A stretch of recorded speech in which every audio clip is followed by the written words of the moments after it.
کو لبریز کر لو. تو اور اگر تم یہ چاہو if you want people to love you کہ لوگ تم سے محبت کریں تو ڈو کائنڈنیس ٹو دیم.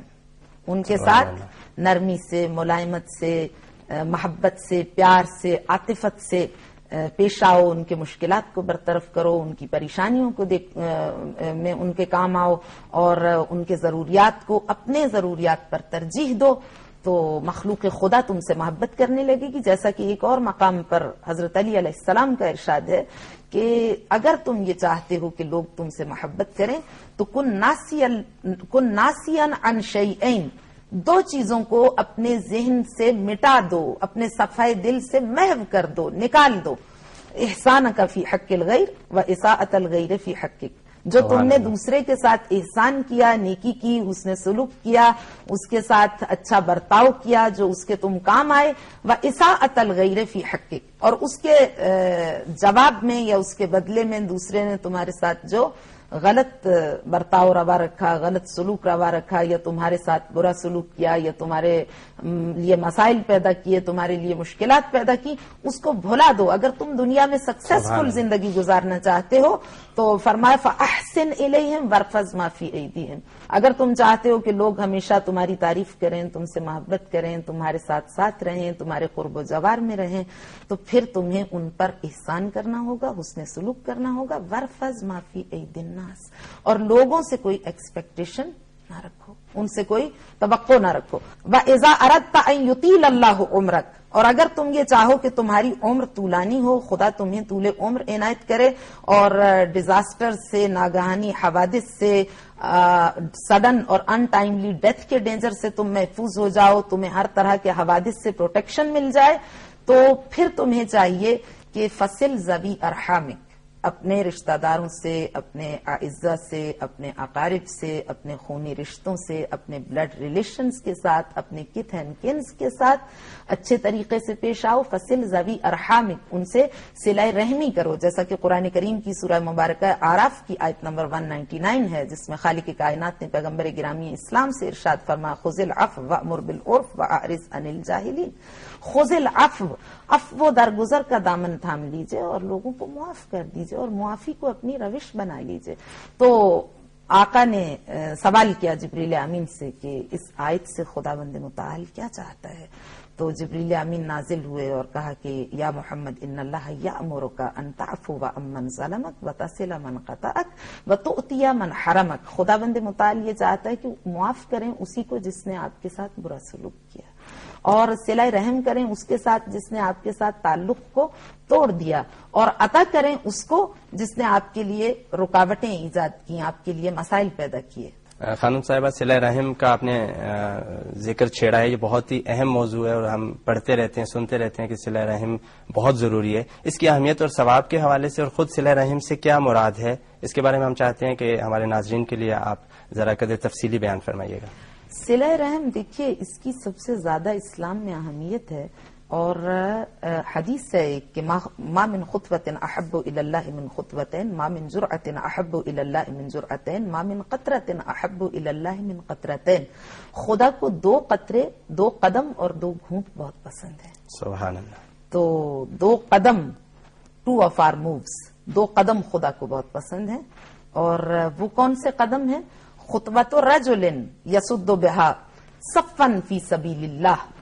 اللہ کو وہ موو یا سٹیپ بہت زیادہ پسند ہے جو ارلیسٹ کمپلائنگ آورز میں اول وقت نماز کی ادائیگی کے لیے جانب مسجد و محراب، آرچ آف پریئرز کی جانب بڑھتا ہے. یہ ہم جب نماز کی بحث میں وارد ہوں گے تو اس کے بارے میں ضرور ہم آپ سے تفصیلی وہاں پہ جاننا چاہیں گے. جی ہاں، ابھی اسی حدیث کا تسلسل. اور خطوتن، اور دوسرا قدم جو خدا کو، دوسرا سٹیپ یا موو جو خدا کو بہت زیادہ پسند ہے، وہ الی ذی رحم قاطع، آپ کا وہ رشتہ دار یا عزیز جس سے تعلق ختم ہو چکا ہے، یا جو ناراض ہے، روٹے ہوئے عزیز کو منانے کے لیے، ٹوٹے ہوئے رشتے کو جوڑنے کے لیے، ایگریوڈ پرسن کی ریکنسائلمنٹ کے لیے جو آگے بڑھتا ہے، وہ خدا کو بہت زیادہ پسند ہے. خانم صاحبہ، آپ نے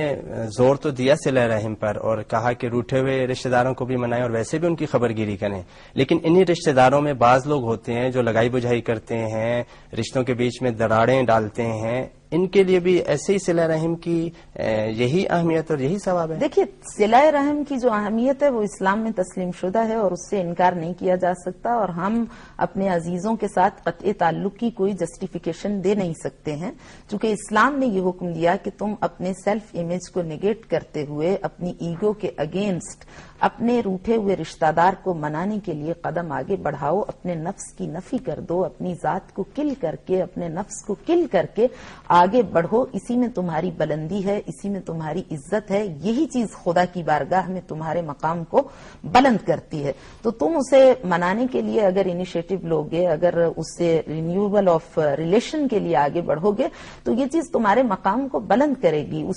اس کے برے رویے کے باوجود، اس کے مس بیہیویئر اور امپیوڈنس کے باوجود، اس نے جو بھی گستاخیاں کی ہیں تمہارے ساتھ، اس نے جو بھی ناروا سلوک کیا ہے، اس ناروا سلوک کو اپنی نگاہوں سے گرا دو، تمہارا مقام خدا کی بارگاہ میں اس سے بہت زیادہ بلند ہے۔ ہاں، یہ بات جو آپ نے کہی کہ بعض رشتہ دار بہت زیادہ سازشی ہوتے ہیں، ان کی سازشوں کا سلسلہ رکتا نہیں ہے اور وہ جڑیں کاٹنے میں مصروف رہتے ہیں، وہ لگائی بھجائی میں مصروف رہتے ہیں، وہ مسائل ایجاد کرتے ہیں، تو اسلام نے یہ ہرگز صلہ رحم کا مقصد قرار نہیں دیا کہ آپ اس کے پہلو میں بیٹھے رہیں، آپ بار بار جا کے ان کے گھر کے دروازے پہ دستک دیں، ان کے گھر میں بیٹھیں۔ صلہ رحم سے مراد یہ ہے کہ اگر آپ نے اسے ڈیفیکلٹ سرکمسٹانسز میں مبتلا دیکھا ہے تو آپ اس کی مشکلات سے، اس کے مسائل سے نیگلیکٹ فل نہ ہوں، ڈس ریگارڈ فل نہ ہوں، فوراً میدان عمل میں امیڈیٹ ریمیڈیل ایکشن لے، میدان عمل میں کود پڑے، اس کی مشکلات کو برطرف کرے، اگرچہ منظر پر نہ آئے، اس کے علم میں بھی نہ ہو، بلکہ یہ زیادہ پسندیدہ بات ہے کہ آپ کا کوئی رشتہ دار کسی مالی مشکل میں مبتلا ہے، کسی اور کوئی جاب کی پریشانی ہے، کوئی اور مسئلہ ہے، کوئی بیماری ہے، آپ منظر پر آئے بغیر، اس پر احسان جتلائے بغیر، پس پردہ رہ کر، بیک گراؤنڈ میں رہ کر اس کی مشکل کو حل کر دیں، اس کا ثواب تو خدا کی بارگاہ میں بہت زیادہ ہے، بلکہ پسندیدہ عمل ہی یہ ہے اللہ کی بارگاہ میں، نہ ملیں بار بار اس سے، لیکن اس کے مشکلات سے آپ کو لا تعلق نہیں ہونا چاہیے، صلہ رحم کا یہ مقصد ہے۔ خانم صاحبہ، ہم سمجھ گئے یہ بات تو، لیکن گفتگو ہمیں لے گئی اس طرف، اور وہ خوبصورت حدیث جو آپ بیان فرما رہی تھیں جس میں 2 گھونٹ ابھی رہتے ہیں اور 2 قطرے رہتے ہیں، تو عذرائے کرم اسے دوبارہ جاری فرمائیں۔ One is the گلپ of grief and the other one is گلپ of anger. 2 جو خدا کو گھونٹ بہت زیادہ پسند ہیں، ما من جرعت احب الى اللہ من جرعتین، جرعت غیظ ردها مؤمن بصبر وجرعت ردها مؤمن بحلم وجرعت مصیبت ردها مؤمن بصبر۔ ایک تو گلپ آف گریف ہے، مصیبت کا، غم کا گھونٹ ہے، خدا نخواستہ کسی مسلمان پر کوئی مصیبت وارد ہو جائے تو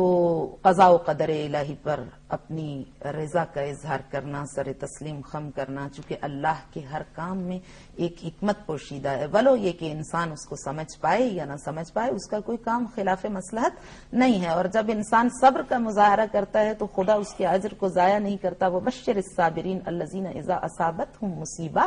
قالوا انا للہ وانا الیہ راجعون اولئک علیہم صلوات من ربہم ورحمہ۔ ان افراد کو اے رسول، اے نبی مکرم، ان افراد کو خوشخبری سنا دیجئے، بشارت دے دیجئے جو صاحبان صبر ہیں کہ جب ان پر مصیبت وارد ہوتی ہے، الذین اذا اصابتهم مصیبہ تو قالوا انا للہ وانا الیہ راجعون، اس مصیبت کو برداشت کرنے کا بھی قرآن نے کیسا بہترین نسخہ بتا دیا کہ تم کہو انا للہ، ہم خدا کے لیے ہیں، وانا الیہ راجعون، اور ہم سب کو خدا ہی کی جانب لوٹ کر جانا ہے۔ یہ ایک کلمہ، اس کی تفہیم، اس جملے کا سمجھ جانا تمہارے لیے اس مصیبت کو برداشت کرنے کے لیے کافی ہوگا۔ اولئک علیہم صلوات من ربہم ورحمہ، جو افراد معرفت رب